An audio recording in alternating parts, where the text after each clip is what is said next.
Hey everybody, what is going on? Hexlex here with another Master Duel video for you. Today we're going to be taking a look at the last of the games that I saved from my climb up to Diamond 1, and they're going to be with who else but Swordsoul's, right? Swordsoul Tenyi carrying us from Diamond 3 up to Diamond 1. Just want to get in like at least one other Diamond climb with the deck before good old Adventure and Flow come in. And I don't know, I imagine Sword Souls are still going to be fine. I think they're like tier 2, maybe even lower tier 1 afterward. But I'm just actually even checking here just now, because yeah, we still, at the time I'm recording this, which is the 7th of July, have not heard about the new pack yet, which I'm a little bit curious about that. Of course, the game is talking about how the current refined Blade pack is going to end soon, but no mention yet of if Adventures or Flows are going to come out when that pack ends, which a lot of us have speculated that they're going to. So that'd be kind of interesting. Not like an actual interesting, but like worried kind of interesting if Konami lets the game go. But of course, it's all speculative talk. Who knows? In like 2 hours, they could announce it, but or maybe they won't. I don't know. I guess we'll just have to wait and find out. But in the meantime, like I said, I want to get at least one more Diamond climb in with Swordsoul Tenyi. In this meta, at the very least, before again more new stuff came in. Build is still the same as it's been. Still been playing just fine, you know. It's not really doing anything too crazy. We're just playing all the standard Swordsoul Tenyi stuff. If you're looking for a build that's consistent, you know, I think this is a very solid candidate. Again, we're not doing anything too out there or too like interesting, even among Swordsoul Tenyi decks. Like, we're not doing the Denglong and the 9 Pillars. Not that I think that's bad. I just don't think it's like, I think it's a little bit. I just don't like playing extra Garnets, basically. And I know they're not like Garnets in the same way that like Garnet is, or like other kind of Garnet-esque cards like Deskbot are, but and also just be adding extra cards. Like, I'd have to like readjust the extra deck. I know that sounds really lazy, but it's not even just about like not wanting to do it. It's about like I always try to find this balance between, like, you know, you shouldn't over tune a build, right? Like, if a build is working for you and it's working very, very well, it's definitely valid to keep it. But at the same time, you should always be thinking about possible replacements or like possible changes to the build. That's kind of why I like to talk about possible changes to builds in every one of these videos before we actually take a look at the games, because I feel like it's important to know, or I guess for you guys to know, that I'm not like trying to be stuck in my ways, I guess, by keeping the same build. I do still, like I said, I do regularly evaluate, like here's actually an example. I was trying to think of an example of something I was going to replace. I was kind of thinking about taking out the third Crossout for either a Lightning Storm or a Feather Duster. Probably a Lightning Storm, if I had to guess. If I was going to pick between the two, rather. Just because, you know, we're seeing more Eldritches and other back row decks, mainly Eldritches, you know, especially as you're climbing up to Diamond 1 in those upper Diamond ranks.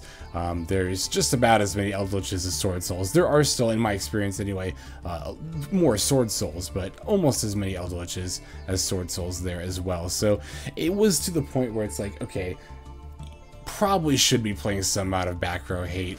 But again, I was still seeing enough Sword Souls that I just really like having 3 Crossouts in this deck for the mirror. That said, again, if you're going to take a Crossout out for like a Feather Duster or Lightning Storm, or I mean, you know, we're only playing 41 cards, so realistically, you can still get away with playing 42. You could just add it if you wanted to, that Feather Duster or Lightning Storm or whatever tech card. Me, again, just valuing consistency, just trying to stay as close to 40 as possible.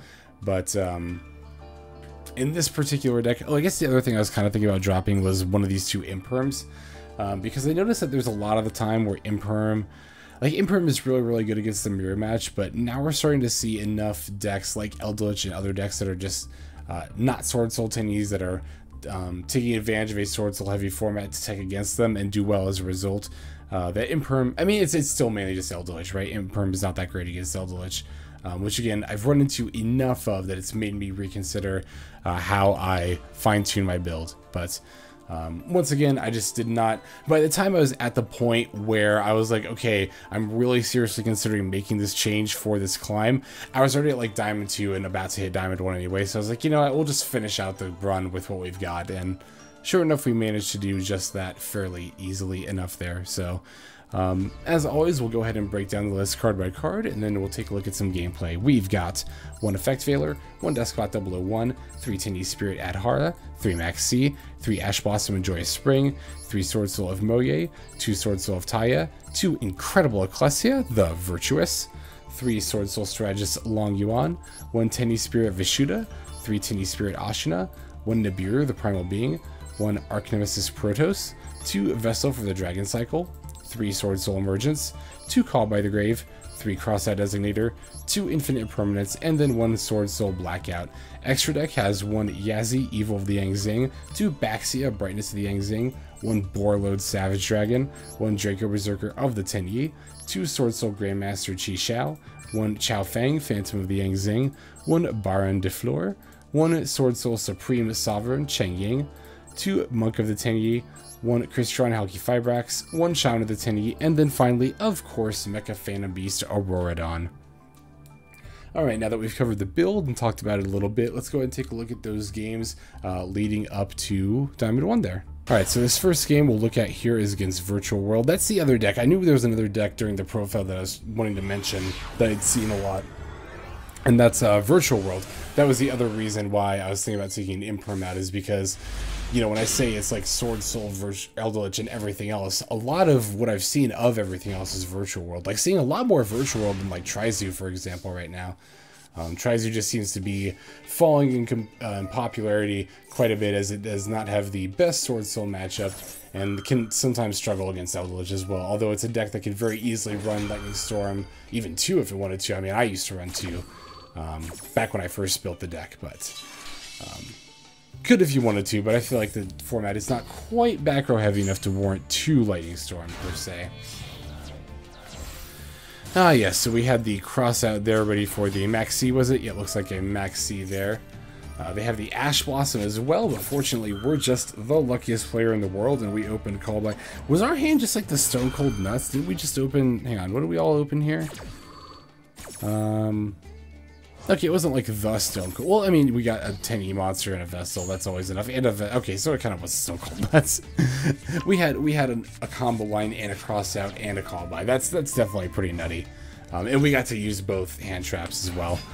We're even going second here, so I'm going to try to go for a game if possible, but definitely going to begin by going into... Well, not begin. Pretty much the only line we have right here is the Hulk Auroradon line. But our opponent had their Imperm as that other back row. Unfortunately, we were not lucky enough to bounce that one. Or maybe we did get lucky in a way and that other back row was worse. I actually don't remember what it was off the top of my head. But we'll still smack him for 15 before going to the end phase. Now, even though we did get stopped here, and that is a little bit scary, I do have Maxx and Nibiru in my hand. And my opponent's got 3 cards. So they would just top deck, set, and pass anyway. But even if they had plays, like, all things said, our hand is still definitely not bad at all. We don't get a life play ourselves. We'll just smack him with Hulk again, set this Imperm and pass. But let's go flip up Chuchi, and I believe that is the point at which they reveal themselves. Yes, it's Virtual World, as we're not quite sure what they were playing up to this point.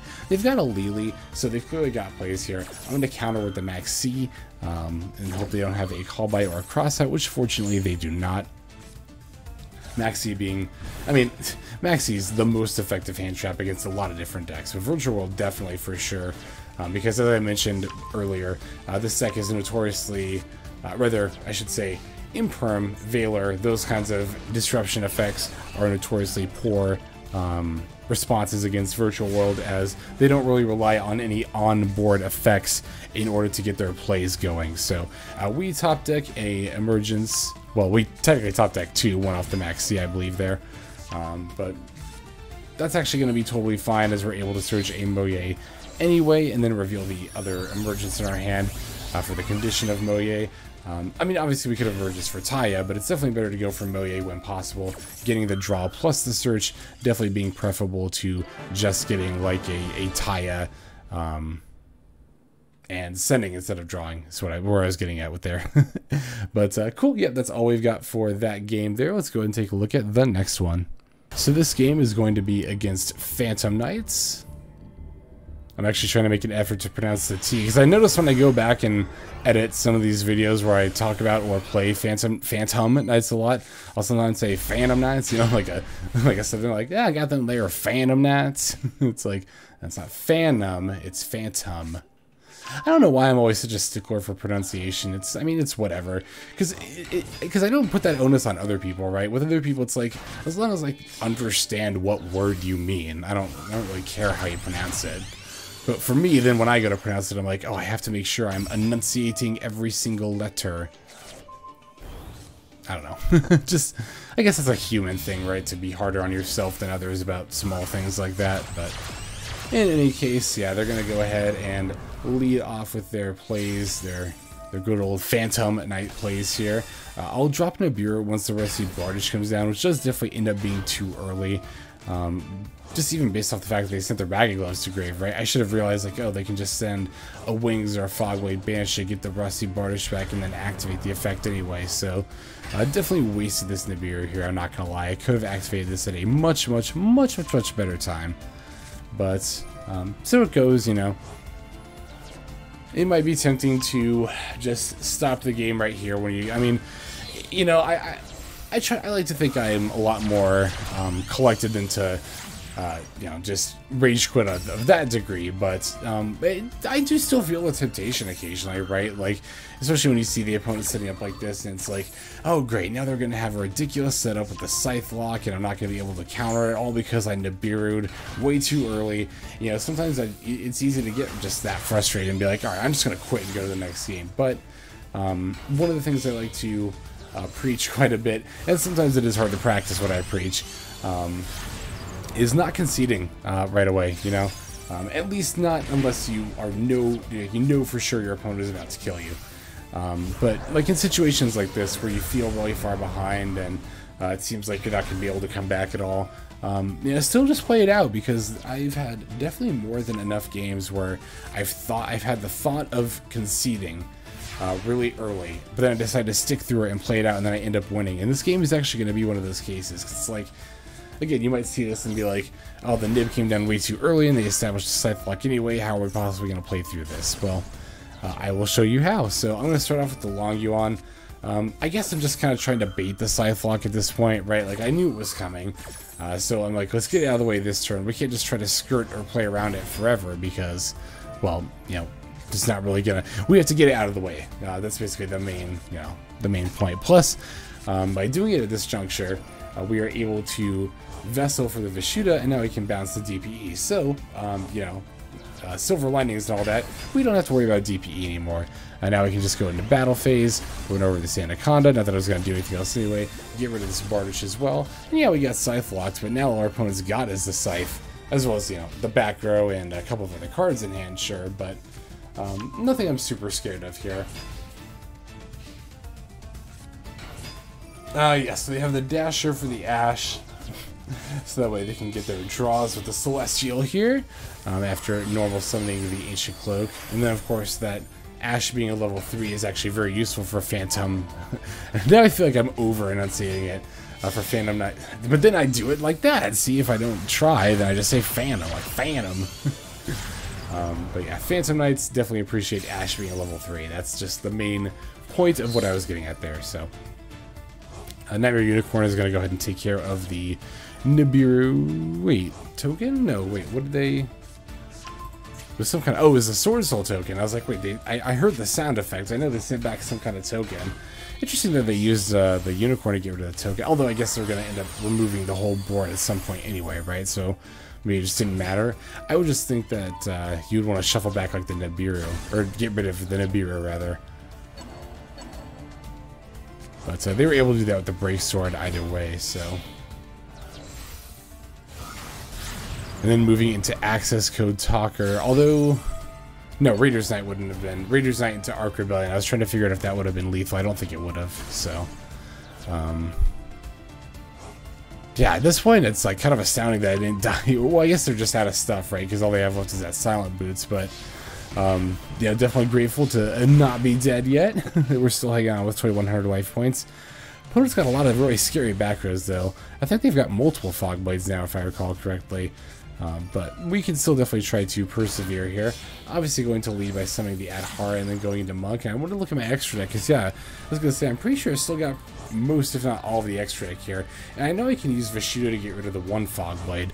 So really all I've got to do is bait a Fog Blade, and then I should be able to play through this board just fine here. So since I have the Emergence, I know I can lead with the Halqifibrax online without investing in a normal summon, and I can use that to beat the Fog Blade. But the opponent's actually got an Imperm here, so again, I'm pretty sure this last back row is still a Fog Blade. Like, I think we've seen that searched, not this last turn of our opponent's, but the turn before that.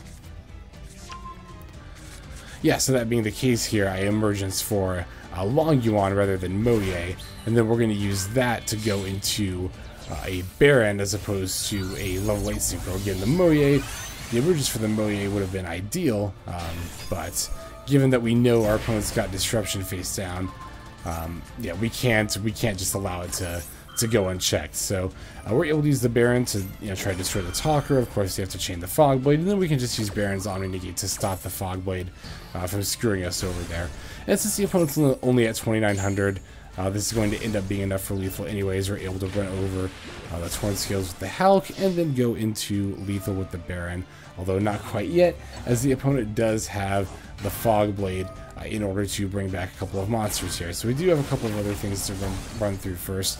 I decided to battle into the Torn Scales rather than the Break Sword, because I know the Break Sword, it only gets the effect of some of the stuff back if it's Bandix C summoned, right?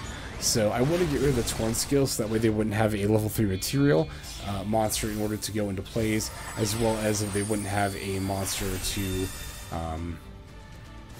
they wouldn't be able to use Torn Scales effect as well, rather.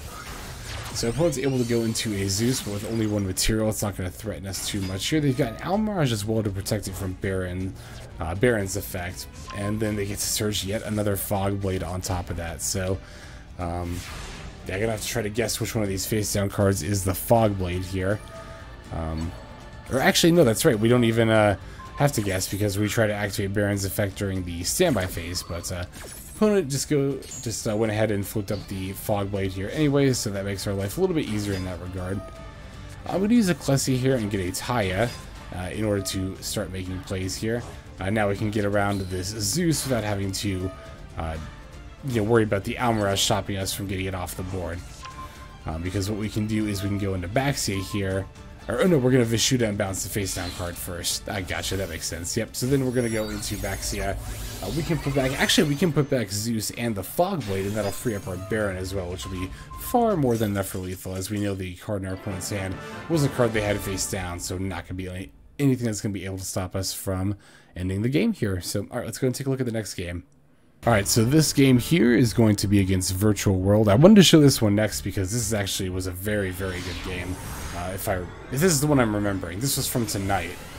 And, yeah, I wanted to get this one in a little bit earlier. I didn't want to save it for last. I wanted to make sure that more people saw this one.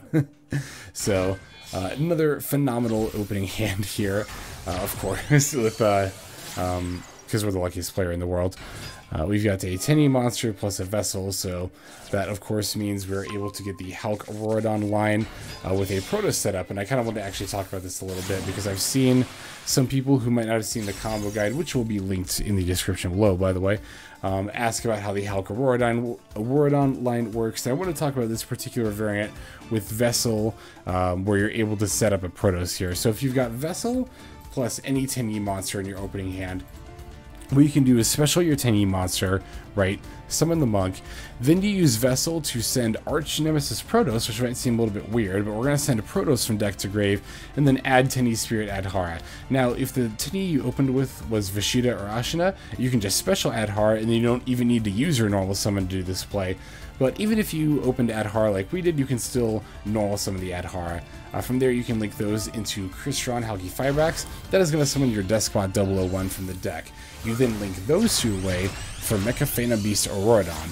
When Auroradon is link summoned, it's going to put the 3 Mechaphana Beast tokens on your board. We'll drop them here, here, and here, and then we'll get back to Deskbot and we'll drop it right over here. Then what we're going to do is we're going to synchro the Deskbot into the tokens into Yazi, Evil of the Yang Zing, and summon that right over here. We'll then use Rodon's effect tribute itself to destroy one card in the field. It's going to be our own Yazi, because when Yazi is destroyed, it's got an effect that summons a worm from our deck. So we'll summon Swordsoul of Taia as our worm. Now, this is very, very important, this sequence of events right here. We're going to use Taia's effect, and you want to specifically banish that Archnemesis Protos that we sent with the vessel. You might be able to see where we're going with this as we banish Adhara from grave to then wheel that Protos from banish to hand, kind of a roundabout way of searching it.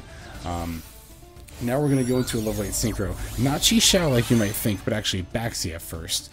And we're going to use Taia's effect to specifically send a Swordsoul of Mo Ye.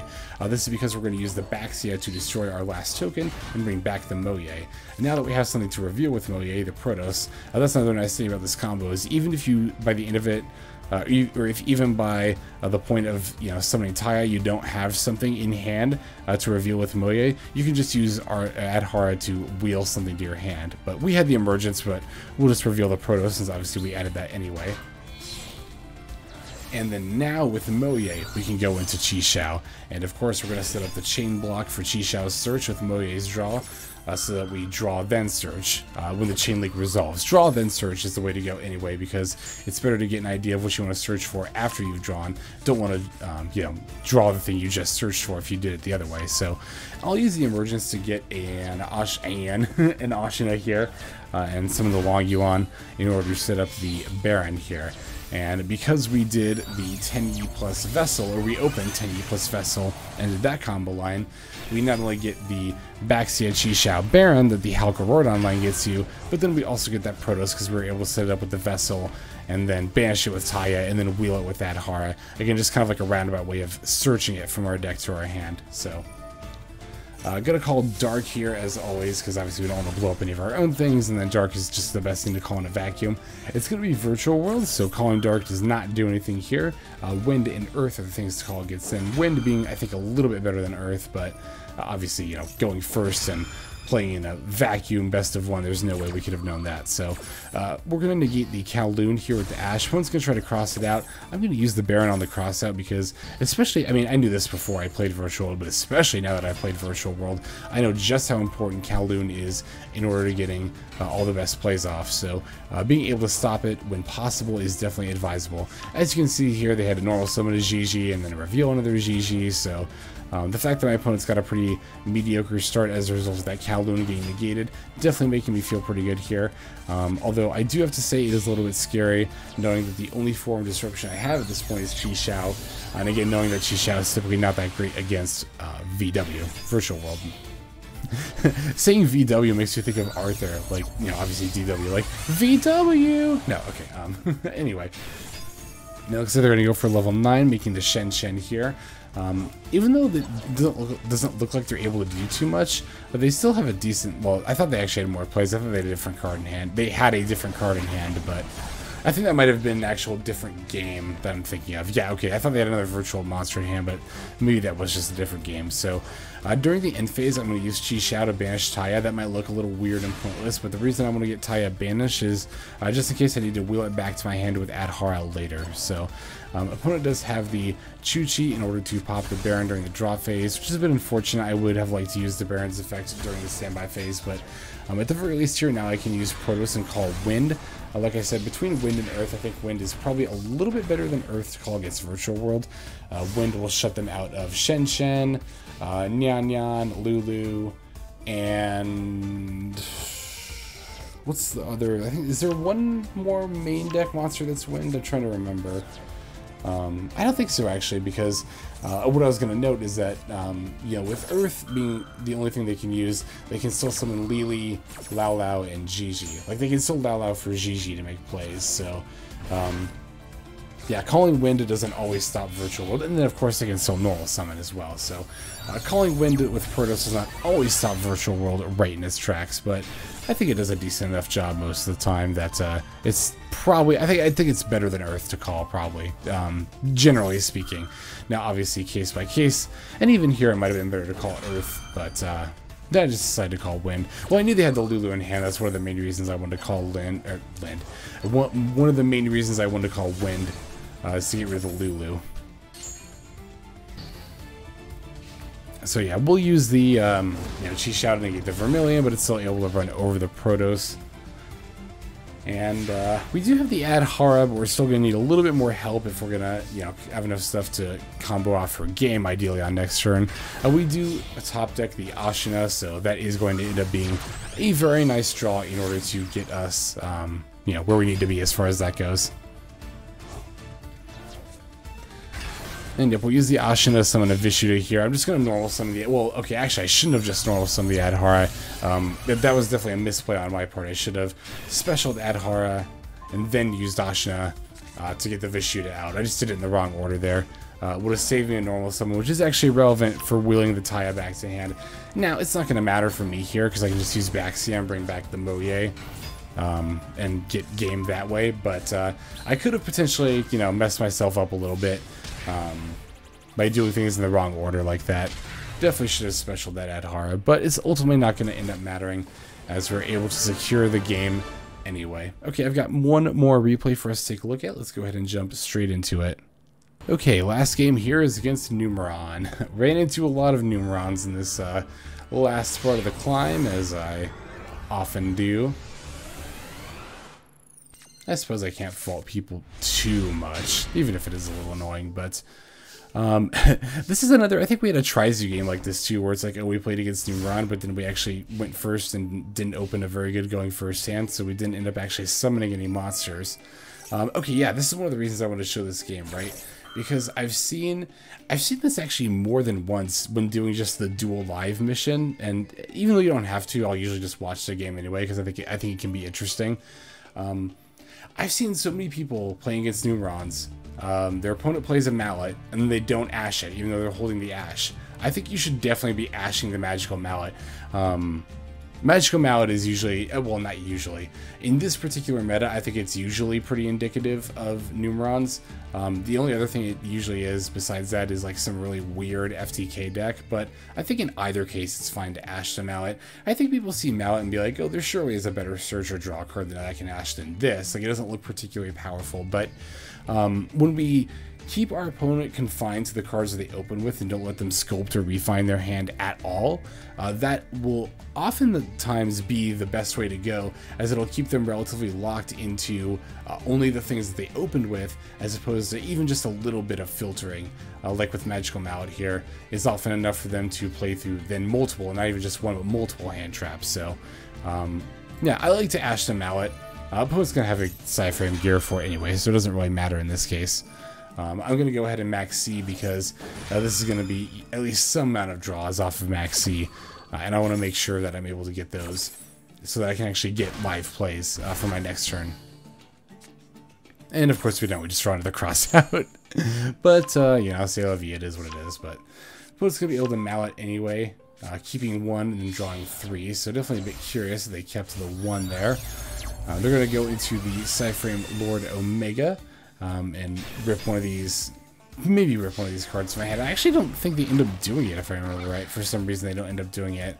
But they must not have drawn their Numeron network in a way, because they don't banish the Sci-Frame Lord at all. They just battle with it and then pass. So, I'm going to set a Crossout. Actually, I don't know why I didn't. I think about it. I should have just led by specialing the Ashuna. Well, but specialing Ashuna wouldn't have led me to plays anyway, right? That's why I wanted to set the Crossout, because I was just going to set Crossout and pass. Ashuna by itself doesn't really do anything here, right? I don't have any other Tenyi stuff in grave. I barely have anything in grave at all. Alright, so opponent's activating the Feather Duster. I'm going to chain the Call By in order just to, you know, use it, at least, before the Feather Duster gets rid of it. Fortunately for me, our opponent chains the Omega, because I wanted to hold this Imperm until our opponent activated Omega's effect. But fortunately, they just activated in the chain link that Feather Duster is on, so I'm able to do it there, and they're now not able to get rid of their monsters. So now, even if they did have the Numeron set up, which I don't think they did, I think they just drew this Maxx C, because I feel like they would have activated this earlier if they had it. Maybe they wouldn't have, I don't know, but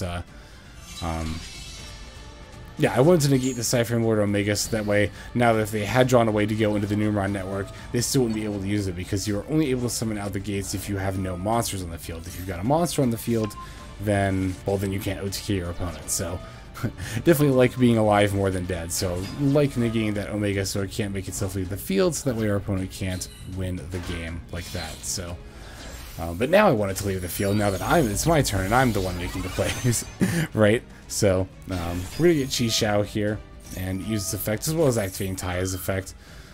In order to set up lethal here. I'm pretty sure we do get it on this turn. I'm just trying to remember actually how we do it. Oh, that's right. We're just going to use Longyuan and some of the token. And then I'm going to use Ashuna's effect. Not going for Baronne because, again, I want to lethal this turn. So I'll use Ashuna to get a Vishuda. And then, Adhara to will the Ashuna because there's kind of no reason not to. Although, actually, I should have saved it. Potentially. Oh, no, I had to do all normal monster stuff. That's why I did it then. But we'll just go ahead and get Chixiao here. We're locked into worms because we used Ashuna, but it was either summon Baronne and be 1,000 or short, or lock yourself into worms and actually get lethal. And we did manage to get lethal here, so yeah, very, very nice. And that's going to do it for the replays for games up to Diamond 1. Now let's go ahead and take one last look at the deck for the outro. Okay, everybody, that's going to do it for today's videos. For today's duels, rather. I want to thank you very much for watching to the very end of the video like this. That means a great deal to me, not only personally, but also is an excellent way to help support the channel. So, yeah, so this again is going to be my current iteration of Swordsoul. I might mess around with it. Well, again, we're just going to have to wait and see if Adventures and Flows actually do end up coming out here on the 10th. If so, this will be the last iteration, I guess, you see of Swordsoul Tenyi before that huge meta shift, but if they don't, for whatever reason, and we have to end up waiting another month for them, then we'll probably end up playing around with our Swordsoul Tenyi build, as the meta is going to, I guess we'll see if it develops, if a new pack doesn't come out.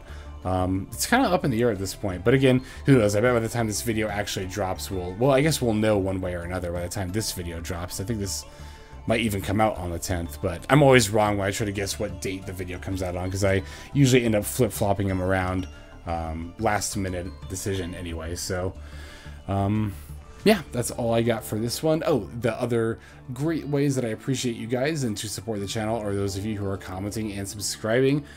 Comments, I love to see you chime in. I love to hear from you guys. You guys offer great constructive criticism. And if you have any suggestions for the build, not just for Swordsoul Tenyi, but any deck I play, I'm always open to them, as I've gotten excellent ideas from you guys in the past, like Borreload, which has been very, very handy during this climb, was a suggestion from a viewer. So, yeah, definitely don't be shy about that. And then, of course, by subscribing, you not only help the channel grow in that regard, but also you will get notifications for when my videos come out, which come out every single day. I have at least one daily Master Duel video for you to look forward to when you subscribe. So that's all I got for you for this one. Without further ado, this is XLEX, signing out, and I hope you guys have a fantastic day.